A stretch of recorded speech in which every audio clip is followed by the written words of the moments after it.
Logik tak kita nak capai time freedom di usia kita bawah 30-an? Time freedom ni kalau bahasa yang senang nak faham, pencen lah. Maksudnya tak kena pergi kerja. Tapi setiap bulan masih ada pendapatan. Logik tak? Okay.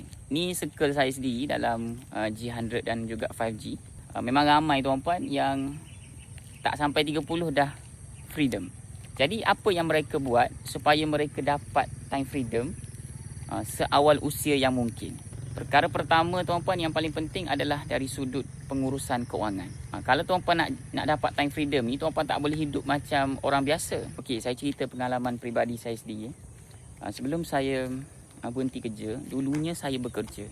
Masa bekerja tu tuan-puan, perkara pertama yang saya buat adalah urus betul-betul kewangan.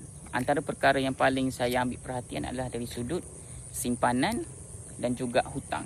Jadi bila dapat gaji tu, saya sangat obses kepada tabungan, especially pasal simpanan emas lah. Yang kedua, saya sangat berhati-hati tentang hutang. Bila tuan-puan boleh kontrol dua benda ni, financial tuan-puan nanti akan jadi stabil. Itu pertama yang saya buat. Yang kedua, saya cari bisnes. Ingat tuan-puan nak capai time freedom, tak boleh dalam bidang makan gaji. Makan gaji tak salah tuan-puan, cuma nak dapat time freedom dengan bidang makan gaji, boleh, cuma masa tu mungkin usia tuan-puan 60-an, 50-an baru dapat capai time freedom. Tapi kalau nak bawah usia 30-an, tuan-puan kena buat perkara yang betul tentang kewangan ni bermula daripada awal. Seawal usia bekerja lebih kurang 23 tahun, 24 tahun, 25 tahun tu dah kena buat perkara yang betul. Bila tuan-puan buat bisnes, cari bisnes yang bersistem supaya bila tuan-puan tak ada pun bisnes tu masih boleh run. Sebagai contoh, saya buat public gold.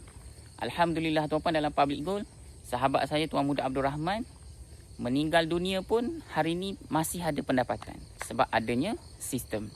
Jadi alhamdulillah hari ni saya dah hampir setahun dah tak pergi kerja, tapi setiap bulan saya masih ada pendapatan. Dan bila saya tak pergi kerja tuan-puan, saya boleh urus masa saya sendiri. Itulah dipanggil time freedom, yang mana kita ada kuasa untuk decide jadual kerja kita sendiri. Yang dulu saya kena ikut jadual kerja majikan lah sebab saya kerja makan gaji.